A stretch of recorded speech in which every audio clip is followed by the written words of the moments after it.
Greetings, exiles. Let's take a look at what I found interesting over the past few days. Divine Altar. At the beginning of the map. Wow. Although to be honest, whatever. Who can be surprised by that in this league? When there's a lot of loot goblins like this. Crazy Scarab explosions. Cool loot.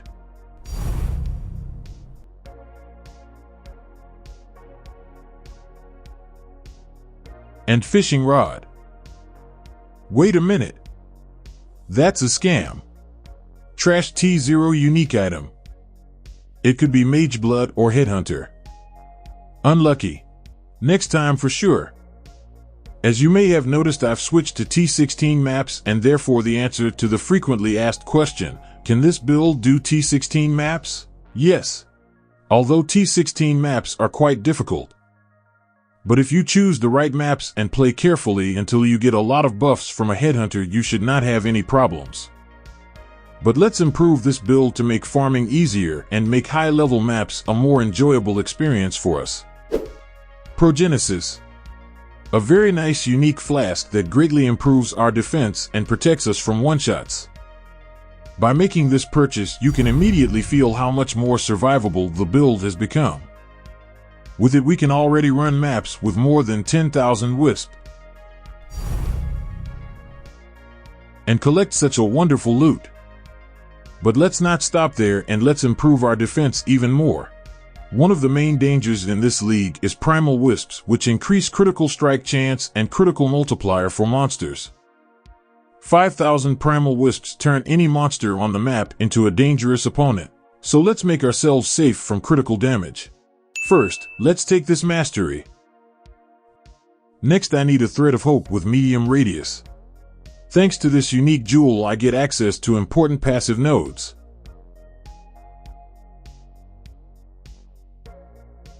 Now we get 60% less damage from critical hits, but I need 100% to completely ignore extra damage from critical strikes. To do that, I bought this Watcher's Eye. But in order to activate its bonuses, I need to change Grace to Determination. But for that I need a new small cluster. Like this one. Now I don't have to worry about critical damage because I won't take extra damage at all. As an alternative and more budget-friendly option, you can use Corrupted Armor like this. Of course you will lose some damage, but damage is not a problem for this build, but survivability is what will help you not to die on maps. Also, if you are a lucky owner of an armor-based shield with +1 to maximum power charges, you can try to craft a shield with this modifier. And then you will not need this Watcher's Eye. In general, there are a lot of options and choose the one that suits you best. But once again, I will repeat, ignoring the extra damage from a critical strike is a very important parameter in this league, and with it you will greatly improve your survivability. Since we are now using Determination, I will need a granite flask like this. With it we'll have over 13,000 armor.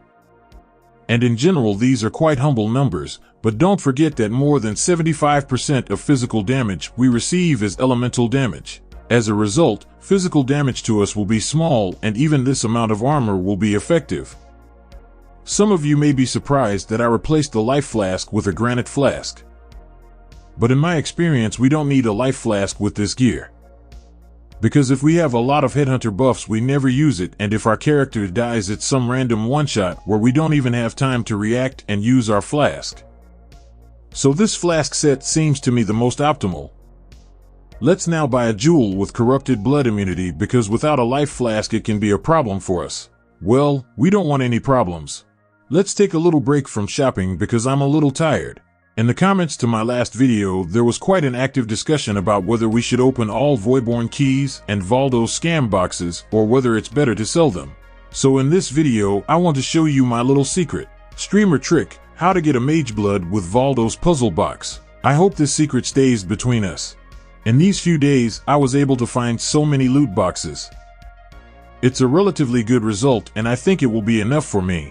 In order to guarantee to get Mage Blood, you just need to sell these scam boxes and use the divine orbs to buy what you need. Simple as that. And no random.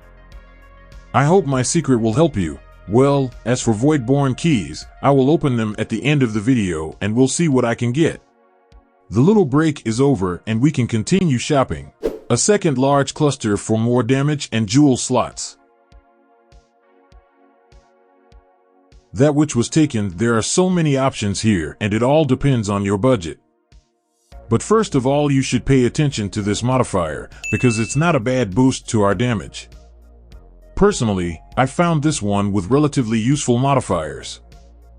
I also noticed that my Satima's gloves have only 8% increased item quantity. And that's a shame. I need to fix that. And of course Penance brand level 21 for more damage. So, I think I've improved my build quite a bit and now let's see how it performs on T16 maps. Right now I'm running this Atlas and it's the standard option for T16 Jungle Valley that almost all players use. As for Scarabs and Sextants, they are also standard and you can find information about them in the description of this video. I am running a corrupted 8 mods map. I roll them myself. Like this. Or I use Sextants to get them.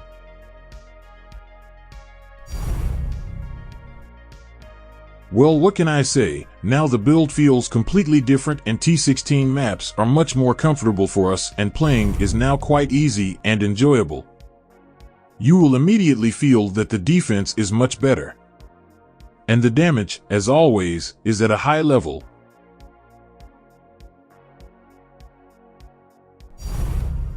Fake Tink. Another Fake Tink.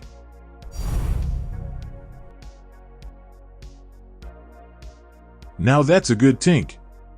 Nice. I'm often asked which MF build you like the most, and now I can say with full confidence that in this league this is the best MF build I've played. Although it's no surprise because the new Penance brand is broken and even with bad items you have a lot of damage. Oh well, the Occultist explosions are always a good thing for MF. This is where my journey ends and all that is left is to open all those Voidborn keys. Well, while you are enjoying the top content, I will be saying goodbye to you, and it's time to get ready for the SSF journey. Thank you all for watching, commenting, and giving me advice. I appreciate it. Also, I will be very grateful for your likes, subscriptions, and comments. And if you have any questions, join my Discord channel. The link you will find in the description of this video. Bye everyone and see you in new videos.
"36 Voidborn keys and 0 good items. Classic.